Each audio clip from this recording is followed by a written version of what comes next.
When they rolled him into my ER, there were 4 stars on his collar and blood filling his chest.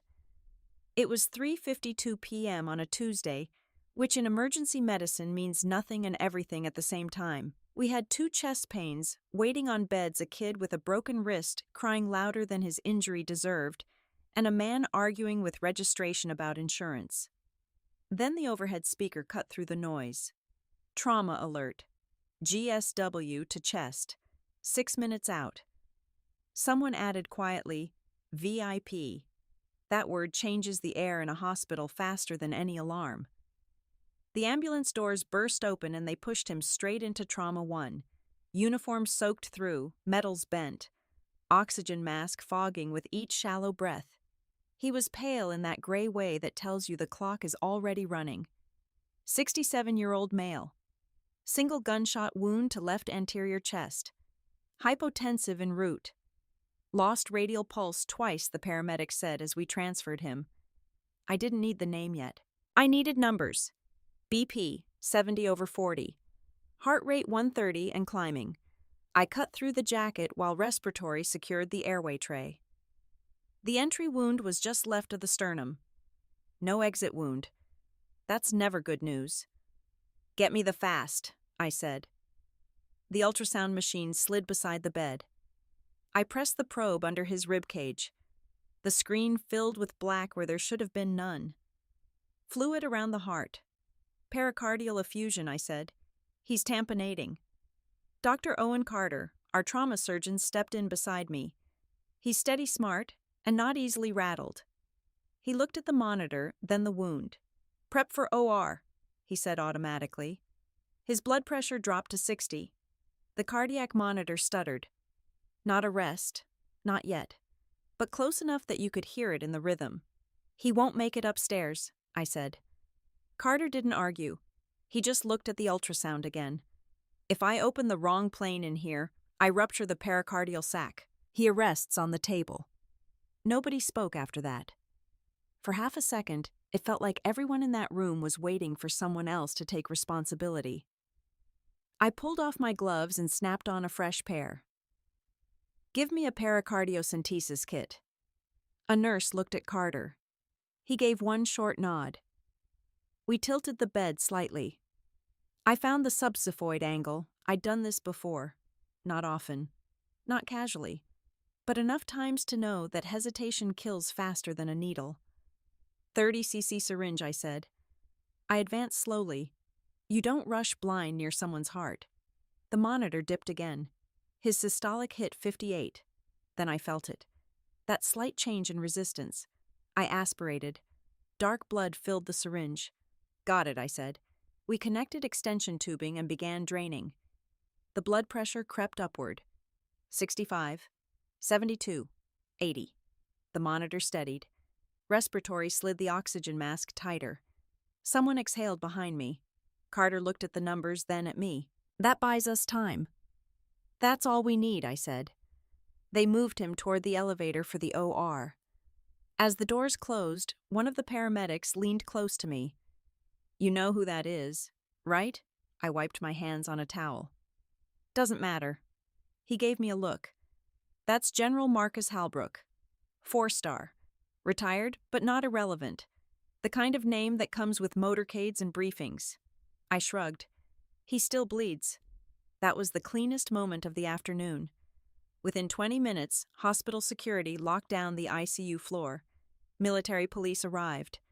Administration gathered in a glass conference room, pretending to look calm. News vans started lining up outside the entrance. I finished charting the procedure in as few words as possible. You don't dramatize in a medical record. You document facts. Hypotension, pericardial effusion, emergent pericardiocentesis, temporary stabilization. Carter called from the OR. Bullet lodged near the left ventricle.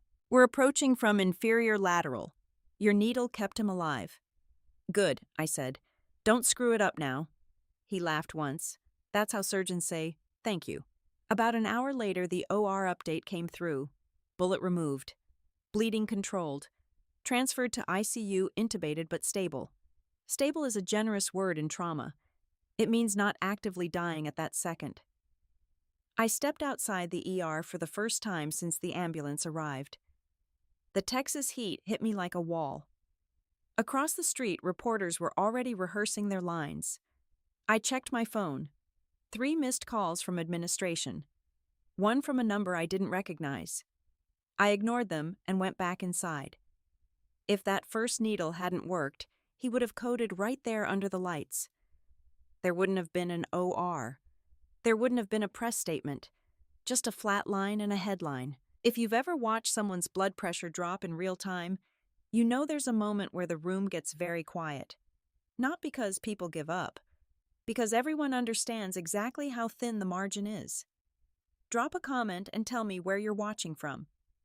And if real hospital stories like this interest you, subscribe so you don't miss what actually happens behind those ER doors.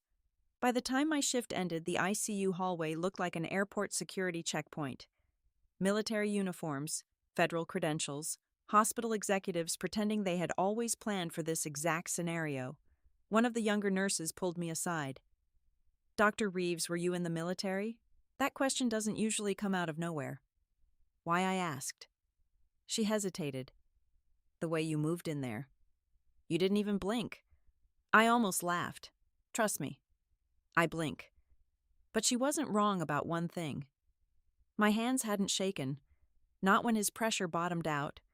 Not when the needle went in. Not when the monitor dipped low enough to make the room hold its breath.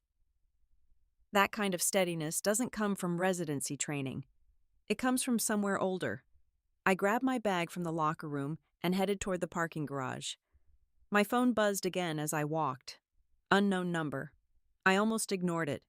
Almost. I opened the message. Reeves, actual. No one had called me that in 14 years. I stared at the screen a little longer than I should have. Reeves, actual. The parking garage felt smaller all of a sudden. Concrete pillars, low ceiling, too many blind corners. My pulse didn't spike. It narrowed.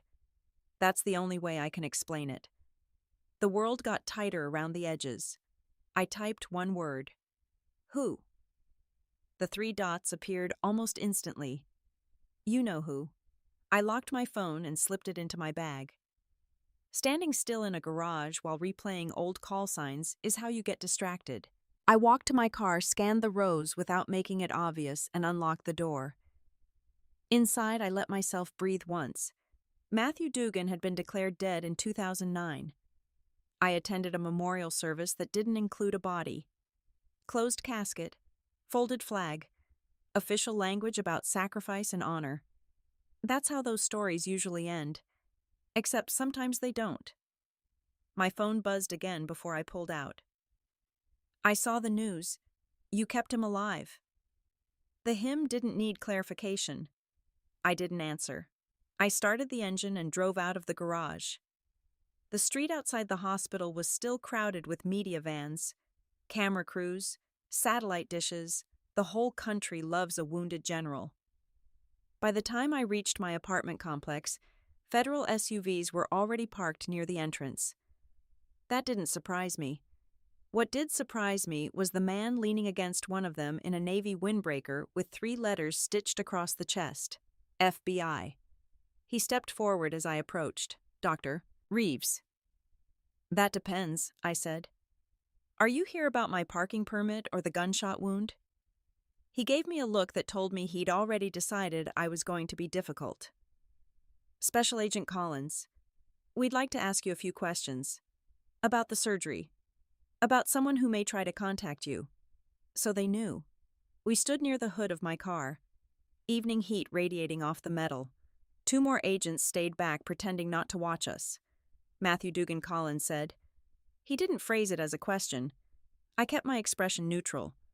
That name is in a lot of military records. He's alive.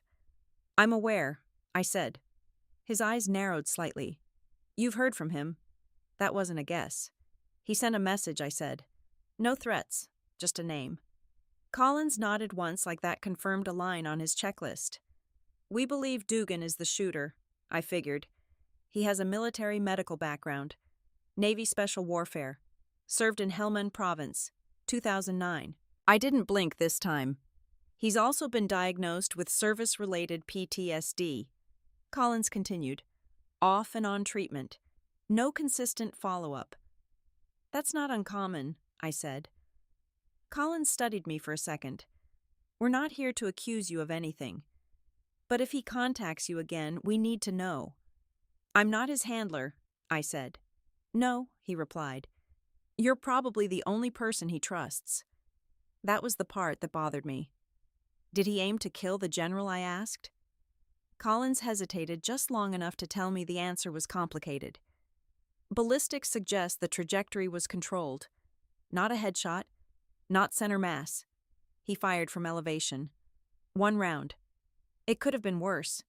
So he wanted him alive, I said. Maybe. There's a difference between attempted murder and a message. Collins handed me a card. If he reaches out again, you call this number immediately. Am I under surveillance? I asked. You're connected to a federal shooting investigation, he said evenly. Use your judgment. That wasn't a no. When I got upstairs, I locked the door, checked the windows, and set my bag on the kitchen counter. I don't normally check my windows. Not in Austin. Not on a weekday. My phone buzzed again. You talked to them? I typed back before thinking about it. They're outside. A pause. I won't hurt you. I stared at the message. That's what people say when they want to be believed. What do you want? I wrote. Truth. I sat down at the kitchen table. About what? You know. I did. Helmand Province. Falcon Ridge. The night the sky stayed empty. Another message came through. He denied our air cover. The room felt very quiet. 14 years is a long time to build a story in your head. Long enough that memory hardens into fact. According to the report, authorization wasn't cleared. I typed. Because he didn't clear it. I leaned back in the chair and closed my eyes for a second. I could still hear the radio static from that night if I let myself. The way transmissions cut in and out. The way you convince yourself the next voice will say help is on the way. You heard him, I wrote. I heard the denial. That's the problem with battlefield audio. You never hear the whole chain. Just fragments. Enough to decide who to blame. Another knock at my door made me stand up too fast. Not pounding, just controlled. Professional. I checked the peephole. Different suit this time. No windbreaker. No visible badge. Just posture. I opened the door halfway. Dr. Reeves, the man said calmly. Daniel Klein. CIA. Of course. I'm guessing this isn't about my cholesterol, I said. A faint smile. We're aware you've been contacted by Matthew Dugan. You move fast. We move when we have to. He didn't step inside. That mattered. We're not here to use you, he added as if reading my mind. We're here to prevent escalation. He fired 1 round, I said. If he wanted escalation, he would have chosen differently. Klein watched me carefully. General Halbrook is scheduled to testify before the Senate Armed Services Committee next month. There are classified operational reviews tied to 2009 deployments. And I asked, and if Dugan believes the general personally denied air support, he may try to force a public reckoning. That's not terrorism, I said. It becomes a federal matter when bullets are involved. Fair enough. Did the general ever receive our transmission, I asked. Klein didn't answer right away. That's under review. That phrase again, under review, which usually means someone found something inconvenient. My phone buzzed in my hand. I'm nearby, Matthew wrote. I felt my pulse shift again, not faster, just sharper. Don't, I typed. Klein's eyes flicked to my phone. Is he close? I don't know, I said, which was technically true. Another message appeared. Parking level 3. I looked at Klein. He already knew. I didn't ask for permission before heading back to the garage. Klein moved with me without making it look coordinated. 2 unmarked vehicles rolled out behind us at a distance that said federal training without flashing lights. I drove because I wasn't about to sit in a passenger seat while someone else decided how this played out. Parking level 3 was dimmer than the others. One bank of overhead lights flickered. Oil stains. Concrete dust. The kind of place where conversations don't echo unless someone raises their voice. I parked near the far corner and stepped out before Klein could tell me not to. "Dr. Reeves," he said quietly behind me. "If he sees suits first, he walks," I replied. That wasn't bravado. That was pattern recognition. Matthew stood near a support column, hands visible, posture straight, but not aggressive. No weapon in sight. No hood. No attempt to hide his face. He looked older. Leaner. The same eyes. "You look tired," he said. "Long shift," I replied. He nodded once. I saw. Klein and the agents stayed back, pretending to check their phones. Matthew clocked them immediately, but didn't comment. "You shouldn't have fired," I said. "I aimed low," he answered. "That's not a defense." It wasn't meant to be. We stood about 10 feet apart, close enough to hear each other without shouting, far enough that no one could claim we were conspiring. "Why now?" I asked. "He's testifying," Matthew said. "You think that's a coincidence?" "Testifying about what?" "Operational oversight. Funding, modernization, the same bureaucracy that left us pinned." His jaw tightened slightly when he said, "pinned." That word still carried weight. "You're sure he denied it?" I said. "I heard it," he replied. "Clear as day." I let the silence sit for a second. "Battlefield audio isn't clear," I said. "It fragments." He shook his head. "I heard command. I heard his call sign. I heard the denial. You heard part of a chain. I heard enough." There it was. The difference between a memory and a record. "You could have killed him," I said. "If I wanted him dead, he'd be dead." That wasn't a threat. It was a statement. "Then what did you want?" "I wanted him alive long enough to answer." "Answer what?" "Why we were left." The flickering light above us buzzed faintly. "You think shooting him in public gets you clarity?" I asked. It got me his attention. "And now you're under federal investigation." He gave a small shrug. "That part was always coming. I studied him. No shaking, no wild-eyed anger. Controlled. That worried me more than rage would have." "Did you try to contact him directly?" I asked. "Through official channels." He let out a short breath. "You know how that works." He wasn't wrong. "Why message me?" I said. "Because you were there. So were 2 others who didn't make it." His face tightened at that. "You were the last one I saw before the blast." That wasn't how I remembered it. I remembered dragging him behind a burned-out vehicle. I remembered losing radio contact.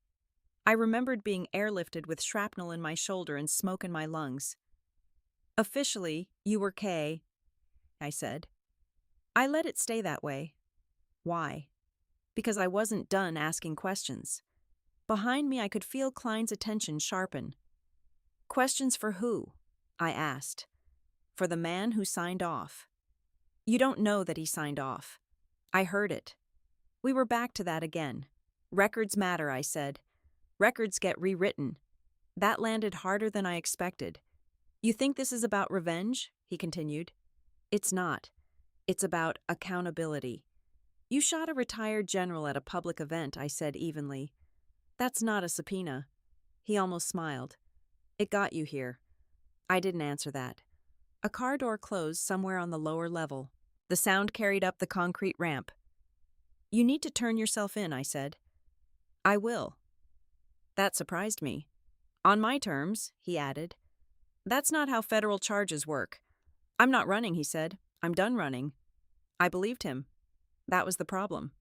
"Did you know about the internal audit?" I asked. His eyes narrowed. "What audit?"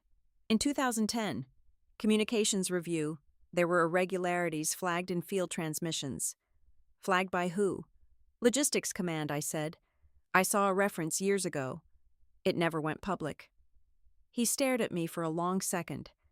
"You're telling me there's a chance the transmission never reached him.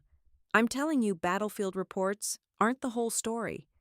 And you didn't think that mattered before today? I didn't think you were alive." That hung between us. "Neither did you," he said. Fair. Footsteps approached from behind. Deliberate, not rushed. Matthew Dugan, a voice called out. Federal Bureau of Investigation. Matthew didn't flinch. He looked at me instead. Ask him. Ask who? Hallbrook. For what? For the full log. Agents moved in controlled but firm. Hands visible. Commands clear. No weapons drawn. Matthew raised his hands without being told twice. I'm not resisting, he said. They cuffed him anyway. That's procedure, not insult. As they guided him toward the vehicle, he glanced back at me once. Ask him about Falcon Ridge. I stood there while the SUV doors shut and the convoy pulled out of the garage. Klein approached slowly. You handled that well, he said. That wasn't handling, I replied. That was listening. You think he's wrong? I think memory is unreliable under fire. And the general, I think he's in ICU. Klein studied me carefully. We'll be interviewing him as soon as he's cleared. So will I said. He didn't respond to that. My phone buzzed again in my hand. Unknown number. Different one this time. I looked at the screen. It wasn't Matthew. It was the hospital. I answered before it could ring a second time. Reeves. It's Carter, he said. He's out of surgery. We transferred him to ICU. You might want to come back. Complications. Not yet. That word again. I drove straight from the garage to Westbridge. The media presence had doubled. Satellite trucks lined the curb like a parade no one wanted to attend. Hospital security was checking badges at the entrance. I flashed mine and walked past cameras without slowing down. Inside the ICU floor felt different from the ER. Quieter. Controlled. More dangerous in a subtle way. Military police stood outside the general's room. Suits stood farther down the hall pretending to review emails. Carter met me near the nurse's station. He's intubated. Sedated. We removed the round intact, he said. Trajectory, I asked. Left anterior chest angled slightly downward. Missed the coronary artery by a margin I'd rather not quantify. So not random. No, Carter said. Not random. We stepped into the room. General Marcus Hallbrook lay under controlled sedation ventilator breathing for him. Chest bandaged. Lines everywhere. Monitor steady but unforgiving. I looked at the waveform on the monitor out of habit. Sinus rhythm. Stable pressure with minimal support. He wasn't dying anymore. He was recovering from almost dying. That needle you placed, Carter said quietly. Without it, we'd be talking to the press for a different reason. I don't talk to the press, I said. He almost smiled. Good. I stepped closer to the bed. Seeing someone unconscious removes the mythology. No medals. No rank. Just a patient with a ventilator tube and a surgical incision. You think he knows who shot him? Carter asked. Probably not, I said. Ballistics confirmed it was a single round, he added. Elevated position. Clean shot. Whoever fired it knew anatomy. Matthew. I didn't say his name. Behind us, a hospital administrator cleared his throat. Dr. Reeves, we'll need you in conference room C, he said. Brief meeting. Conference room C was full of people who had not been in the trauma bay, but now needed to manage the narrative. Legal counsel, public relations, a deputy hospital director, one representative from the Department of Defense. They all looked like they hadn't slept, even though it had only been a few hours.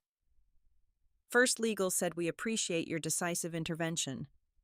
That's my job, I replied. Second, we are instituting a media blackout for staff directly involved in care. Understood. Third, the DoD representative added, this is now a federal matter. The shooter has been apprehended. I'm aware, I said. He studied me. You spoke with him. Yes. In what capacity? Former colleague. Silence. You understand you are not to share operational history without clearance, Legal said. I'm an ER physician, I replied. Not a press secretary. They didn't laugh. The DoD representative leaned forward. The general is scheduled to testify before Senate Armed Services next month. This incident complicates that. Complicates or accelerates, I asked. He didn't answer. Back in the ICU hallway, Carter caught up with me.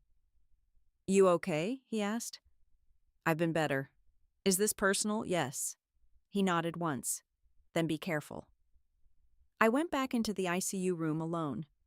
The ventilator cycled rhythmically. I checked his pupils. Equal, reactive, good. I leaned against the wall for a second. 14 years ago, we called for air support under fire. I remember static. I remember partial transmissions. I remember believing someone at a desk made a decision that cost lives. Matthew believed it too. But belief isn't documentation. A nurse entered quietly to adjust the IV pump. Dr. Reeves, she said softly, they're planning to lighten sedation in the morning. Good, I replied. She hesitated. Is it true you were deployed? Yes. With him? No. Not exactly. She nodded and left. My phone vibrated in my pocket. This time, it wasn't an unknown number. It was Klein. He's in custody, he said when I answered. No resistance. I saw. He's requesting counsel. Smart. He also mentioned Falcon Ridge. I didn't respond immediately. We'll need context, Klein said. You'll get the official record, I replied. And unofficially, I don't deal in unofficial. A pause. You plan to speak with the general, he said. Yes, why? Because he's my patient. That's not what I meant. I leaned my shoulder against the ICU wall. If there was a breakdown in communication in 2009, it matters. It may be classified. Then unclassify it. That's not my department. Then find someone whose it is. He exhaled. Be careful how you frame this. Public sympathy is volatile. I'm not framing anything I said. I'm asking whether the transmission was logged. That's under review. There it was again. Under review. I hung up before he could add anything else. I stepped back into the ICU room one more time before leaving. I looked at the surgical dressing to monitor the ventilator, then at the man under it all. Did you hear us that night? I said quietly, not expecting an answer. The monitor kept its steady rhythm. Outside the hallway hummed with low conversations and federal credentials. My phone buzzed once more. Not a call. An email notification. Subject line, Internal Communication Audit. 2010 Review. I didn't remember subscribing to that. I opened the email before I gave myself time to hesitate. The sender address wasn't familiar, but the domain was military. Not public. Not press. Internal. Subject, Internal Communication Audit. 2010 Review. No greeting. No explanation. Just a scanned PDF attachment and one sentence in the body. You should see this before anyone rewrites it again. I read it standing in the ICU hallway. The audit summary was dated March 2010. 12 pages. Redactions scattered throughout, but not enough to hide the core issue. Field transmission irregularities. Signal routing delays. Partial log discrepancies in Helmand Province operations during Q3 2009. My unit's deployment window. I scrolled slowly. One paragraph caught my attention immediately. Transmission chain interruption between forward unit Falcon Ridge and regional command node. Subsequent review indicates log timestamp inconsistencies. Timestamp inconsistencies. That's military language for something went wrong and someone adjusted the paperwork. A footnote referenced a secondary review. Preliminary findings suggest field-level signal officer error. Investigation pending. Field-level signal officer. Not commanding officer, not general. I read it twice, then a third time. Behind me, Carter stepped into the hallway. You look like someone just handed you bad news. Maybe not bad, I said. Worse, complicated. He didn't press.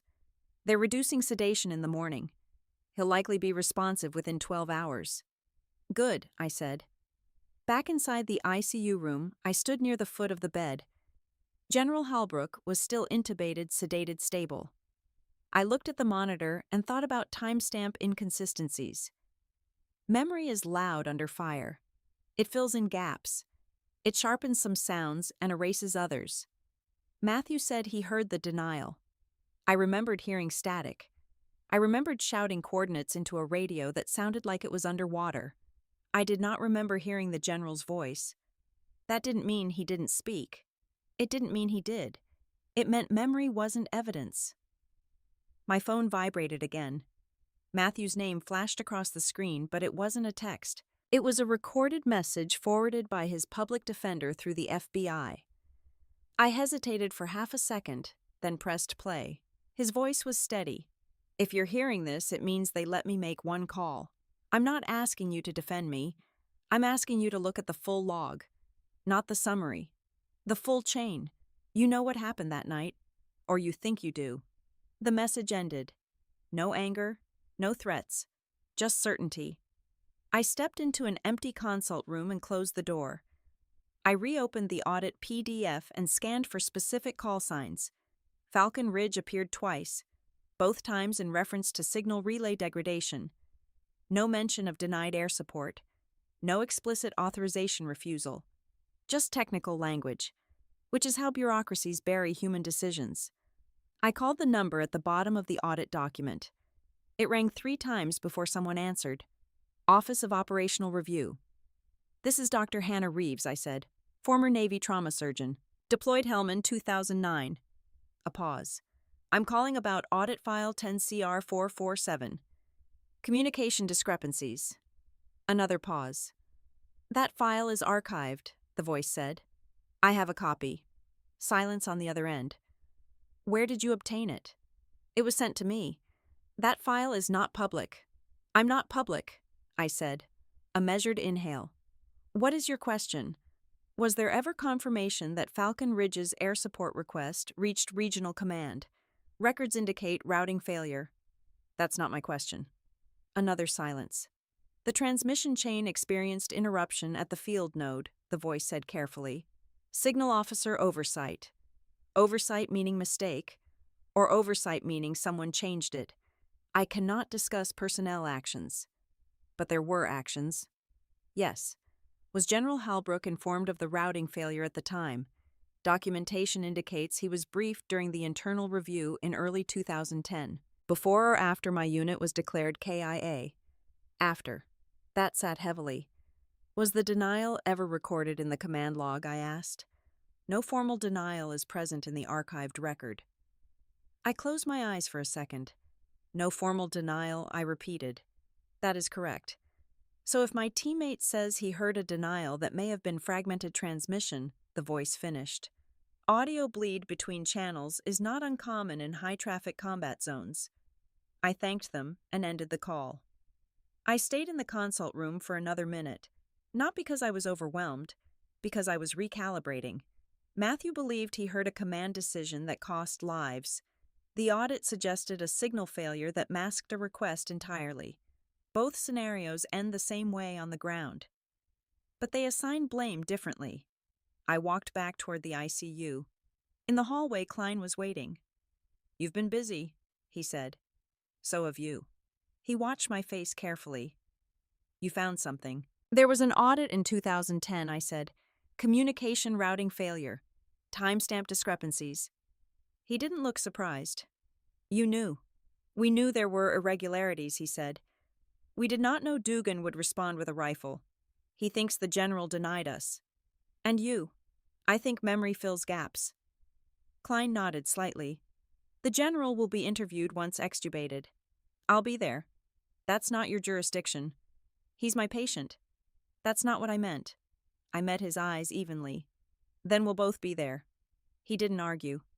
Inside the ICU room, the ventilator continued its steady rhythm. A nurse adjusted the sedation drip. He's stable, she said quietly, responding to light stimulus. I stepped closer to the bed. 14 years ago, we were pinned behind a burned-out vehicle waiting for help that may never have reached the right frequency. Now the man accused of denying that help lay unconscious in front of me. Not dead, not absolved, just alive. I looked at the monitor, then at the chart at the foot of the bed. Under past medical history, someone had typed in bold service U.S. Army. Multiple deployments. No mention of Falcon Ridge. No mention of routing failures. Just a clean summary. I checked my phone one more time before stepping out. No new messages. Only the audit PDF still open on the screen. Timestamp discrepancies. Routing failure. No formal denial present. I slid the phone into my pocket and watched the ventilator cycle again. The numbers stayed steady. I didn't sleep that night, and not because of the noise. The apartment was quiet. Too quiet, if I'm being honest. No helicopters, no sirens, just my refrigerator humming and my brain replaying radio static from 14 years ago. At 6:12 a.m., my phone lit up with a notification from a local news station. Suspect in shooting of retired 4-star general identified. They used his full name. Matthew Dugan, former Navy Special Warfare medic, arrested without incident, charged with attempted murder of a federal official and use of a firearm in a federal offense. I read the article twice. No mention of Helmand, no mention of Falcon Ridge. Just a clean narrative decorated general shot at public event suspect apprehended. Simple stories sell better. I showered, dressed, and drove back to Westbridge before the morning traffic built up. The ICU floor was already more crowded than the night before. 2 additional agents stood near the elevators. One uniformed Army officer I hadn't seen before was speaking with hospital administration in low-clipped tones. Carter intercepted me halfway down the hall. "You see the news?" he asked. "Yeah, he's awake." That stopped me for half a second. "Extubated?" I asked. 2 hours ago, breathing on his own, still weak but alert. "Any complications? Stable vitals. Cardiac function holding." That word again. Stable. I scrubbed in and stepped into the ICU room. General Halbrook looked smaller without the ventilator tube. Pale. Oxygen cannula in place. Chest wrapped in clean dressings. His eyes tracked toward me as I approached. "You're the ER doctor," he said, voice rough but steady. "Hannah Reeves," I replied. "You put a needle in my chest." "Yes, sir." He gave the faintest nod. "I was told that kept me alive." It bought time. He studied me for a moment longer than most patients do. "You served," he said. It wasn't a question. "Yes." "Where?" "Helmand Province. 2009. His expression shifted slightly. Recognition, maybe. Or just the weight of a familiar year. "That was a bad deployment," he said quietly. "That's one word for it." He took a slow breath, careful not to strain the incision. "They told me the shooter was former military," he added. He was. A pause. "You know him?" "Yes." Silence settled in the room. Not tense, just deliberate. "What did he want?" the general asked. "An answer," I said. "To what?" "To why air support never came." His eyes didn't move from mine. "That's what this is about." "Yes." He closed his eyes briefly, then opened them again. "I did not deny air cover to any forward unit that night," he said evenly. "That's not what he remembers." "Memory is unreliable in combat," he replied. That line again. "So are records," I said. He didn't argue. "I was briefed months later that a transmission routing failure occurred in that sector," he continued. "Internal review. Signal officer oversight. Oversight meaning mistake. Yes. Or oversight meaning falsified." His jaw tightened slightly. "The officer was disciplined, not court-martialed, reassigned. Was the full log preserved? To my knowledge. Did you ever hear the denial personally transmitted?" "No." The answer came without hesitation. I watched him carefully. Trauma patients lie sometimes, not maliciously, but to protect themselves from stress. He didn't look like he was protecting himself. He looked tired. "I carried that loss," he said quietly, even without a denial. "That's not the same as issuing one." "No," he agreed. There was a knock at the door. Klein stepped inside with another agent. "General," he said respectfully. Well, need a brief statement when you're ready. Halbrook nodded once. I'm ready now. Klein glanced at me. You can stay, the general said. I didn't move. General Halbrook Klein began, did you at any point deny air support to a unit designated Falcon Ridge during the Helmand deployment of 2009? No, the general replied. Were you aware at the time that their request had not reached command? No. When did you become aware of a routing failure? During an internal audit in early 2010. Did you communicate that finding publicly? No. It was classified. Why? Operational security. Signal vulnerabilities. Klein made a note. Do you believe the shooter acted under a mistaken belief? I believe he acted under trauma, the general said. That landed heavier than anything else in the room. After Klein finished, the agent stepped outside. I remained by the bed. You could request leniency, I said quietly. For attempted murder. For a veteran with documented PTSD. He watched me steadily. I was nearly killed, he said, but I was not executed. That's a careful distinction. It's an important one. Will you make that request? Yes. There it was. Not absolution, not forgiveness, just restraint. I checked his vitals again out of habit. Heart rate steady. Oxygen saturation normal. You still think someone denied that call, he asked. I think someone failed to route it, I said. That's different. It matters who carries the blame. He nodded slowly. It does. I stepped back from the bed. Outside in the hallway, Carter waited. How'd it go? He asked. He says he never denied it. And you believe him. I believe he believes it. That's not the same thing. No, I said. It isn't. My phone vibrated again in my pocket. This time it was an unknown military number. I stepped away from the ICU doors before answering. Dr. Reeves, a measured voice said. This is the Office of Military Legal Affairs. I leaned against the wall and listened. They wanted a formal statement about 2009. Not for the press, for the record. The hallway around me was still full of uniforms and badges. Inside the ICU room, the general adjusted slightly in bed, wincing but stable. Stable. The legal officer on the line asked one final question. Dr. Reeves, are you prepared to testify regarding the Falcon Ridge transmission event? I looked through the glass at the man I had kept alive 24 hours earlier. Yes, I said. I agreed to testify before I fully understood what that would reopen. By noon, I was sitting in a small conference room at Westbridge with a secure laptop in front of me and two military legal officers on speaker. The blinds were half closed. Carter had taken over my ER shift without making a show of it. Dr. Reeves, one of the officers said, we are granting you temporary access to the complete transmission chain from July 14, 2009, Helmand Sector. The screen loaded slowly. Line by line, the log populated.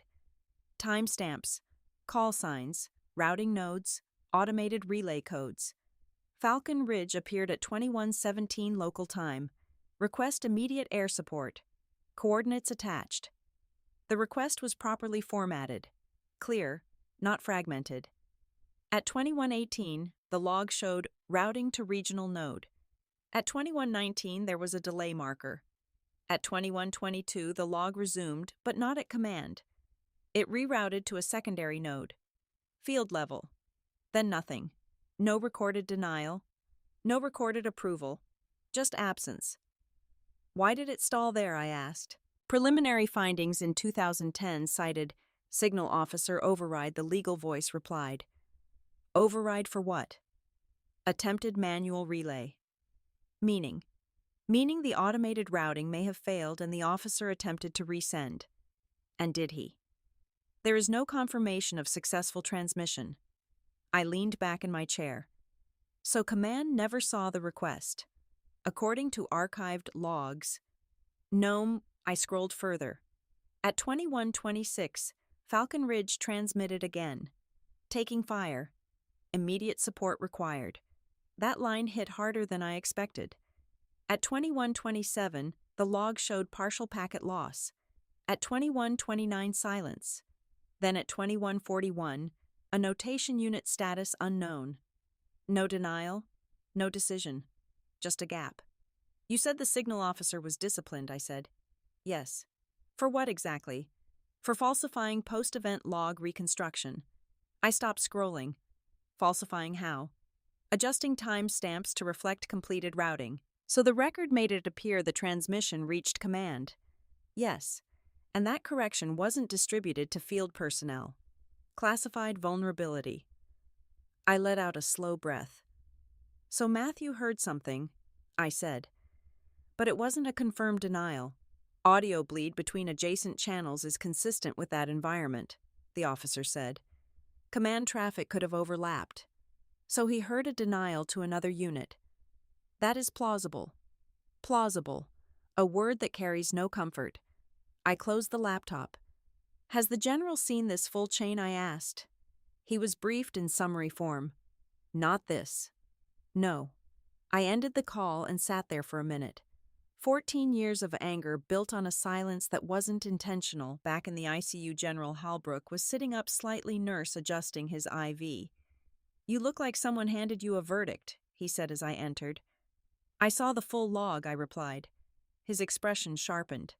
And the transmission stalled at field node. Never reached command. The officer altered the reconstruction. He closed his eyes briefly. I was told it was a routing issue, he said. I wasn't shown the chain. Why not? Compartmentalization. They classified the vulnerability. So the men on the ground believed they were denied, and command believed they were never contacted. He stared at the ceiling for a moment. That's worse, he said quietly. Yes. A nurse stepped out, giving us privacy. Will you correct the record publicly? I asked. He turned his head toward me. If asked directly. You're about to be asked directly. I am. You know Matthew believed you denied it? I know. He aimed low. I'm aware. He could have killed you. That's not what he wanted. We held eye contact for a long second.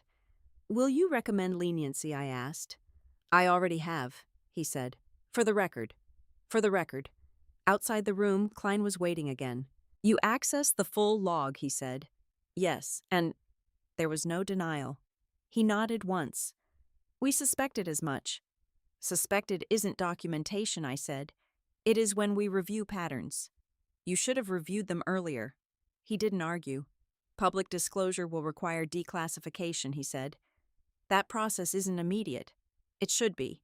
It rarely is. I stepped closer. He believed he was abandoned. Klein's voice stayed even. Many veterans believe that. This time, the log proves something else. It proves failure, he said. Yes. That's not always easier to explain than intent. I almost laughed at that. No, it's not. My phone vibrated again. A message from Matthew's public defender. He wants to know if you've seen the log. I typed back, yes. A reply came quickly, and I paused. No formal denial.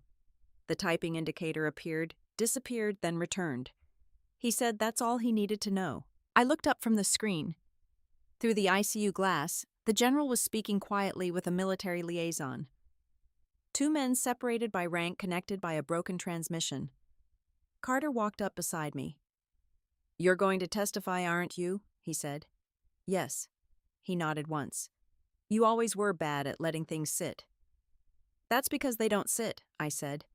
They accumulate. He gave a faint smile. That's almost poetic. Don't start. Inside the ICU room, the general adjusted himself again, wincing slightly but steady. Steady. That word had defined the last 48 hours.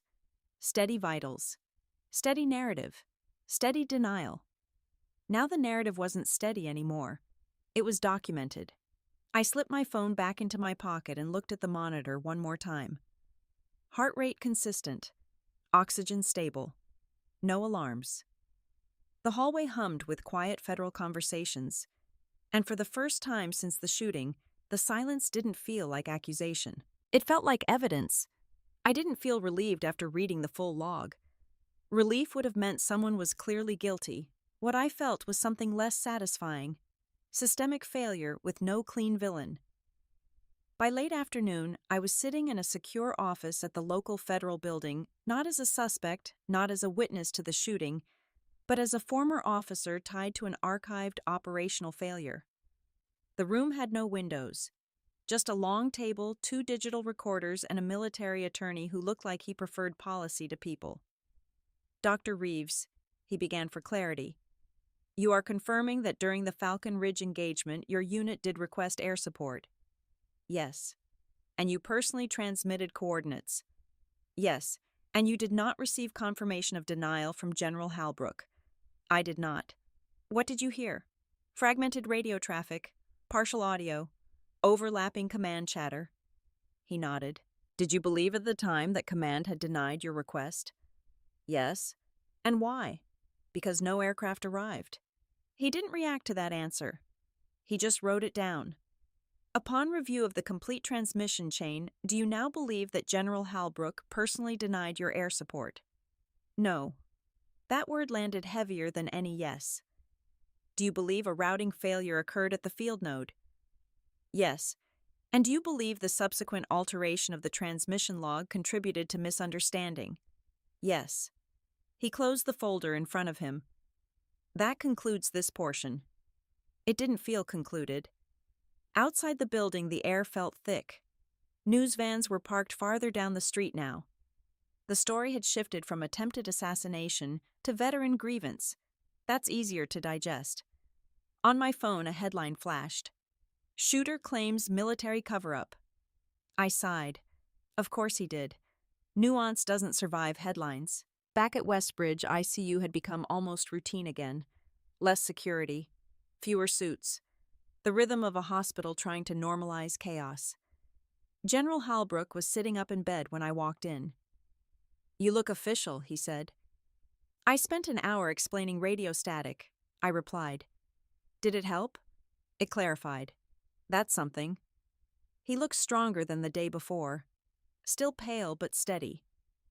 "I've agreed to address the routing failure in my Senate testimony," he said. "That will matter. It may also invite scrutiny." "Of what?" "Of why the correction never reached field personnel." "That's not on you." He gave a faint smile. "Rank doesn't always absolve." "No," I said, "it doesn't." He studied me for a moment. "You carried resentment," he said. "Yes. And now, I carry documentation." He almost laughed at that. "Dugan will face consequences," he added. "I know. But so will the narrative." "That's not my department," I said. "It became yours when you placed that needle." I didn't respond to that. In the hallway, Klein was reviewing something on a tablet. "They're moving him to a federal detention facility," he said without looking up. "Matthew?" "Yes." "Has he seen the full log?" "His counsel has. And he's not contesting the routing failure. That doesn't erase the charge." "No." "Is the charge being reconsidered?" "That's up to prosecutors." "Are you recommending anything?" Klein finally looked at me. "I'm recommending accuracy. That's not a sentencing category." "No," he said, "but it matters." I leaned against the wall. "He didn't aim to kill," I said. "That's clear. He aimed to confront. That's still a federal offense." "I know." We stood there for a moment in professional silence. "Do you regret getting involved?" Klein asked. "I regret the delay," I replied. "In what?" "In seeing the full record." He nodded slowly. Inside the ICU room, a nurse was reviewing discharge planning notes. "Another 2 days," she said quietly as I stepped in. "If cardiac markers stay stable." "Good," I replied. The general watched her leave. "You'll testify," he said. "Yes." "You'll confirm there was no denial." "Yes." "That may not be satisfying to everyone." "It's accurate." He leaned back carefully. "Accuracy isn't dramatic," he said. "No." I agreed. "But it's durable." Outside, a junior resident stopped me in the hallway. "Dr. Reeves," he said, "is it true the shooter thought he was denied air support?" "Yes." "And that wasn't true?" "Not exactly." He frowned slightly. "That's complicated." "Medicine is complicated," I said. "So is memory." He nodded and walked off, probably thinking this was above his pay grade. He wasn't wrong. In the break room, Carter handed me a cup of coffee. "You look like someone who's been debriefed," he said. "Accurate. You gonna take that consultant offer if it comes?" "What offer?" He raised an eyebrow. "You don't think they're going to ask?" "I don't know. You saved a 4-star general," he said. "That's a line on a resume. I already have a job." He smiled. "Yeah, you do." My phone buzzed again. This time it wasn't federal. It was a voicemail from Matthew's public defender. "He wanted me to tell you she said that he doesn't blame the general anymore." I stood there for a moment with the phone in my hand. Blame is heavy, but so is letting it go. I walked back toward ICU one more time before heading out for the evening. Through the glass, I could see General Halbrook reviewing documents with a military aide. His vitals were steady. His chest rose evenly. 4 days ago, he would have died on my table without a needle and a guess that happened to be correct. Now he was planning testimony. The hallway was quieter than it had been since the shooting. Not silent, just steady. And for the first time, steady didn't feel like avoidance. It felt like responsibility. I stood outside the federal courthouse longer than I needed to. Not because I was nervous, because I was calibrating. Inside, it wasn't a criminal trial yet. It was a preliminary federal hearing. Charges, custody status, context. The hallway smelled like old paper and coffee that had been reheated too many times. Reporters lined one side waiting for a quote they could trim into something simple. Nothing about this was simple. Matthew sat at the defense table in a standard Navy suit that didn't quite fit his shoulders. No shackles in the room, just the quiet weight of federal charges. He looked up when I entered. No anger, no accusation, just recognition. I took my seat behind the witness line. The prosecutor began with the basics. Mr. Dugan discharged a firearm at a retired 4-star general during a public ceremony. The intent is evident from the act. The defense stood. Intent requires context. That word again. Context. I was called not as a character witness, but as a fact witness related to the 2009 Falcon Ridge transmission event. I raised my right hand and swore to tell the truth. The defense attorney began.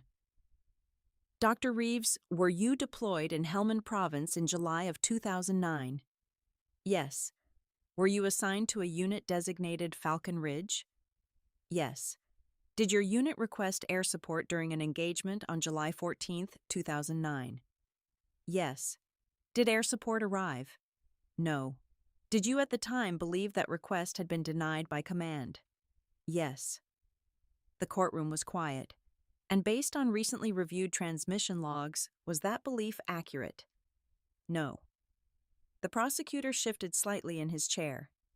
"Explain," the defense said. "The complete transmission chain indicates a routing failure at the field signal node. The request did not reach regional command. No formal denial was recorded." "Was the commanding officer at the time General Marcus Halbrook?" "Yes." "Is there evidence that he personally denied your request?" "No." The defense let that sit. The prosecutor approached the podium. "Dr. Reeves, are you suggesting the defendant's belief was justified?" "I'm suggesting his belief was based on incomplete information. Is firing a rifle at a public official an appropriate response to incomplete information?" "No." "Did the defendant intend to kill General Halbrook?" "I'm not qualified to speak to his intent." "You're aware he fired at the general's chest?" "Yes." "You're also aware the general survived because of your emergency intervention?" "Yes. So without your action, we would be discussing homicide." "That's likely." The prosecutor nodded, satisfied with that. I stepped down from the stand and took a seat in the back of the courtroom. Matthew didn't look at me again.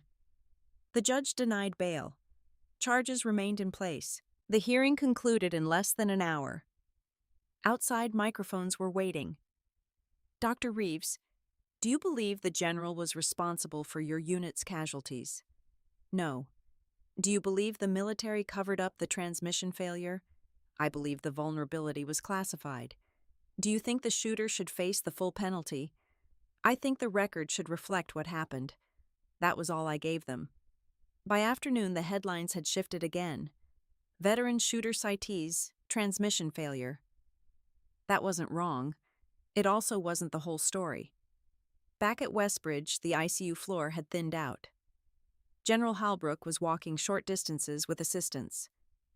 "You testified," he said when I entered. "Yes, what did you say?" "That there was no formal denial." He nodded slowly. "That matters." "It does." I requested a written correction be appended to the original engagement summary, he added. "That also matters." He studied me. "You didn't defend him." "No." "You didn't condemn him." "No." "You stated facts." "Yes." He leaned back carefully in the chair. "That's harder than it sounds." "It shouldn't be." He gave a faint smile. "In Washington it is." Outside the room, Klein approached with a folder in hand. "The prosecution is reviewing the charge severity," he said quietly. "That doesn't mean dismissal," I replied. "No." "Are they considering diminished capacity?"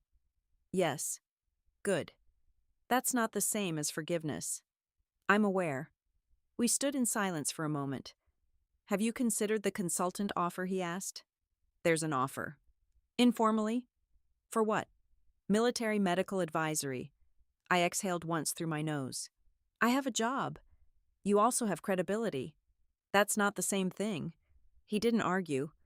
Later that evening, I walked through the ER again. Chest pains. Broken wrists. A teenager with a concussion. No generals. No federal agents. Just patients. Carter leaned against the desk. "How was court?" he asked. "Structured." "That's a polite word. I used worse ones internally." He smirked. "You going to take that advisory role?" "I don't know." He studied me. "You seem calmer." "I am." Because he didn't deny it. Because the log exists. He nodded once. That was enough for him. As I finished my shift, I checked my phone one more time. No new headlines. No new messages. Just the usual notifications about hospital staffing and a reminder to complete my charting. I walked past Trauma 1 before heading to the locker room. 4 days ago, that room held a man who might have died. Now it held a different patient, a different emergency, a different clock. That's how hospitals work. Crisis doesn't stop. It rotates. In the quiet between cases, I realized something that hadn't been obvious before.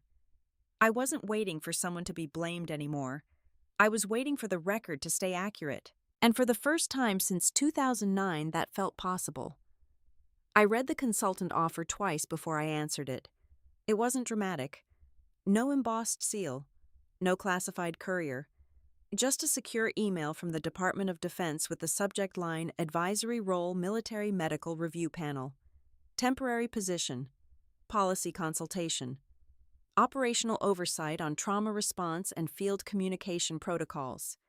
Translations sit in a room and tell people how to prevent the next routing failure. The compensation was generous. The title impressive. The implication clear. I closed the laptop without replying. That morning I walked into Westbridge Regional like I had every other morning for the past 12 years. Automatic doors sliding open. Coffee machine already working too hard. A nurse arguing with pharmacy about back-ordered medication. Real problems. Trauma 2 was occupied by a construction worker who'd fallen from scaffolding. Pelvic fracture. Hypotensive. No rank on his collar. No federal agents in the hallway. BP is 78, the resident said as I stepped in. Get blood ready, I replied. Type and cross. The rhythm came back instantly. Assessment. Orders. Movement. No committee required. After we stabilized him and transferred him upstairs, I checked my phone again. Another email from DOD. Response requested within 48 hours. I typed a reply. Thank you for the offer. I decline. I didn't add an explanation. I didn't owe one. Around noon, General Halbrook was discharged from ICU to a monitored step-down unit. He walked slowly but independently. I stopped by before my shift ended. They tell me you're declining the advisory position, he said. I prefer direct patient care, I replied. You'd have influence. I already do. He gave a faint smile at that. I've submitted my written correction regarding the 2009 routing failure, he said. It will be appended to the archived operational summary. That's good. It won't undo anything. No, I said, but it corrects the record. He studied me for a moment. You saved my life. Yes. You could have let someone else handle it. That's not how ER works. That's not what I meant. I held his gaze evenly. I didn't save you because of your rank, I said, and I didn't testify because of your rank. He nodded once. I'm aware. As I left the room, Klein was waiting in the hallway one last time. He accepted the amended record, Klein said. I know. The prosecution is adjusting the charge to account for intent and service-related factors. That's appropriate. You're not celebrating. I'm not supposed to. He tilted his head slightly. You don't seem angry anymore. I'm not. What changed? The log. He nodded slowly. That's an unusually disciplined answer. It's an accurate one. He extended his hand. Thank you, doctor. For what? For staying in your lane. I shook his hand once. My lane includes truth, I said. He almost smiled. That was the last time I saw him. A week later, the headlines had faded. The story had moved down the page. Political cycles rotate faster than trauma narratives. Matthew remained in federal custody pending final sentencing adjustments. His attorney filed documentation regarding PTSD and diminished intent. The judge ordered psychological evaluation. General Halbrook testified before the Senate Armed Services Committee as scheduled. He addressed modernization funding operational oversight and briefly the 2009 routing failure. He didn't dramatize it. He stated it plainly. A signal interruption. A falsified reconstruction. A delayed correction. No denial. No villain. Just a system that failed quietly. I watched the hearing online in the staff lounge between patients. No one else paid much attention. There was a woman in the ER with chest pain and a college student with alcohol poisoning waiting for evaluation. That's the thing about national headlines. They don't change the waiting room. Later that evening, I stood in Trauma 1 again. Different patient. Different emergency. Same fluorescent lights. Carter leaned against the counter. Still glad you turned down DC? He asked. Yes. Why? Because policy doesn't bleed, I said. He laughed once. Fair. I finished charting and headed toward the exit. No federal SUVs in the parking lot. No reporters. Just my car under level 3, same oil stains on the concrete. I unlocked the door and sat inside for a moment before starting the engine. 14 years ago, I left a battlefield believing someone in a distant command center had decided we were expendable.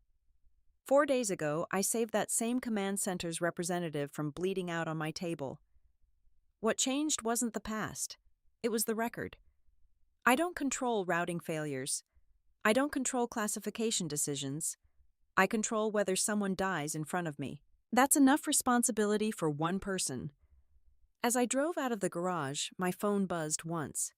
Not a federal number. Not a military address. Just a standard hospital notification. Shift swap request Saturday. I smiled slightly. Back to normal. Or as close as it gets. Tomorrow someone else will roll through those ER doors with blood on their clothes and fear in their eyes. They won't be a general. They won't have Senate hearings waiting. They'll just be a patient. And I'll do what I always do. Assess. Decide. Act. No stars on the collar required. I used to think the hardest part of emergency medicine was keeping someone alive under pressure. I was wrong. The harder part is living with what you believe happened when the pressure was on. In a hospital, especially in the ER, you learn quickly that facts matter more than feelings. But outside the trauma bay, feelings tend to outrun facts. That's how resentment builds. That's how blame hardens. What this case reminded me is that medicine and memory don't work the same way. In medicine, we verify. We document. We correct the chart when it's wrong. In life, especially after combat, we fill in the blanks with whatever makes sense at the time. Sometimes that blank space becomes a story we carry for years. Saving a 4-star general didn't change who I am. Reviewing a 14-year-old transmission log did. Not because it erased what happened in 2009, but because it proved something simple: accuracy matters. In a hospital, one wrong assumption can cost a life. Outside the hospital, one wrong assumption can cost years of peace. Doctors' and nurses' stories aren't always about dramatic saves. Sometimes they're about quiet corrections, about asking one more question, about reading the full log instead of the summary, about choosing facts over anger even when anger feels easier. If you've ever wondered what really happens behind ER doors, or how hospital decisions ripple far beyond the building, this is why I tell these stories. Not for headlines, not for hero moments, but because real cases are complicated, human, and worth understanding. If you appreciate real hospital stories told from the perspective of doctors and nurses who actually live them, subscribe to the channel. It helps more than you think, and it keeps these stories grounded in what they're meant to be: honest, direct, and real.